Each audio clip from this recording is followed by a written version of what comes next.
crime drop in the last 9 years.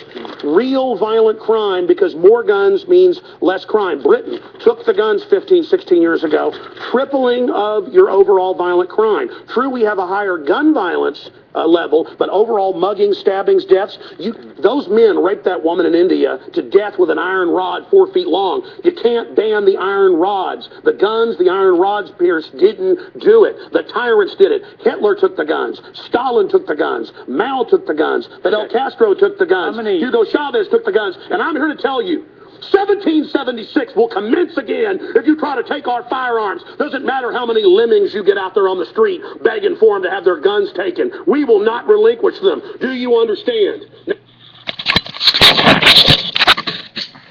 Okay, this video is on guns and my opinion of guns and why I don't think they should be banned. I want to make clear I'm not really a gun guy. I don't fire guns. I only have one gun. I don't hunt. I have no interest in hunting. I actually don't support hunting. I don't support meat eating. Somewhat of a vegetarian, though I guess I cheat. The relevance of what I'm saying here is I'm not a gun guy. I'm not some sort of gun nut. I'm not fucking gun crazy, fucking, you know, hunting culture, gun culture, hunting kind of guy. But this has nothing to do with fucking hunting. Guns are for self-defense. You have guns. You know, if you want to empower someone, you give them a fucking gun, because if you're a fucking transgender guy in a fucking community, or a gay guy, or a transgendered person, or something, and you're in a community, you know, where there's a lot of people around you that hate you or something, what would you want? A gun or not have a gun? A gun does not, you know, you have 5 or 10 guys attack someone, you don't really need a fucking gun for that. You need a gun to defend yourself from that. That's why the first gun laws were instituted in the South by the Democratic Party, actually, when the Klan was basically running it, to disempower the black people so that the blacks could not defend themselves against white supremacists. Whenever you try to disempower a person, you take guns from them. Hitler did it. Stalin did it. They all take them. And the other thing is, prohibition in this country does not work. It's never worked. It didn't work with alcohol. It's not worked with marijuana.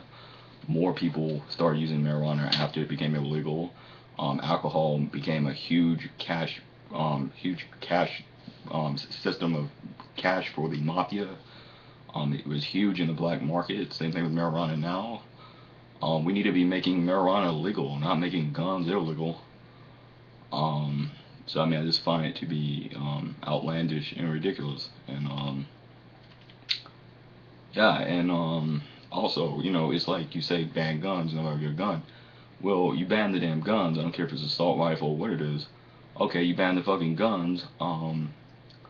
What exactly happens after that? How do you keep it out of the hands of criminals? Because criminals are criminals. How did a criminal get a gun? The way a criminal does a lot of things, by breaking the law. That's why you call them a fucking criminal. I mean, I can go on and on. And then they say, well, we just want background checks.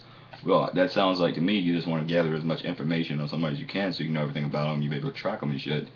The next step is probably fucking microchipping people. Because, okay, your background check, well, the last guy that did the damn Sandy Hook shooting didn't need a background check. He didn't even buy the damn gun. He stole the gun from someone else. So how the fuck, you know, does that help when you have someone who steals a gun from someone else? I mean, you know, that person could have had a background check. That person could have had a background check, and, you know, it's like, big fucking deal. That person didn't, you know, wasn't the one that bought the damn gun. So it's just, it's ridiculous. This is the way for the government to take over the country, and that's the way I feel about it.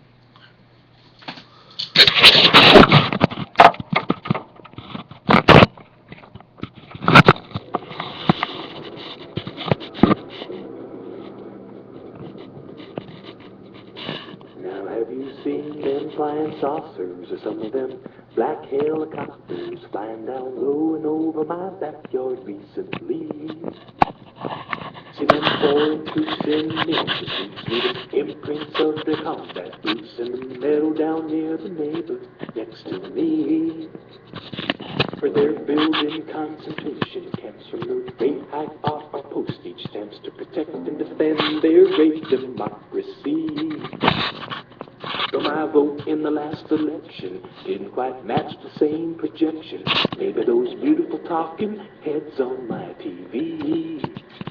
And when I called them to complain, and I asked them to explain, they just said that it proves that you're not in the groove of the new majority. Yeah, sure. Well, just between you and me, can't you feel the conspiracy? Can't you sense the hypocrisy, as they call it democracy? Well, it's a threat to your sanity, and not to mention your liberty. And it's all an evil, filthy, rotten conspiracy. Now they've got microwaves and laser beams and rays to look inside your dreams and satellites that can see your TV. They got chips that fit inside your head that'll make you think their thoughts instead, and drugs that'll make you do just as they please. And to make things even more serious, they got strains of new bacteria that are surely the cause of unknown new disease.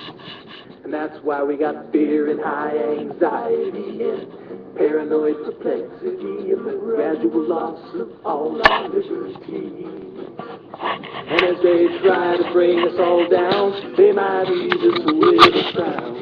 They might even be the source of all the rumors in this town.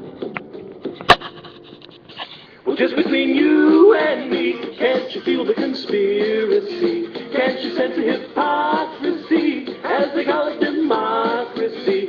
Well, it's a threat to your sanity, and not to mention your liberty.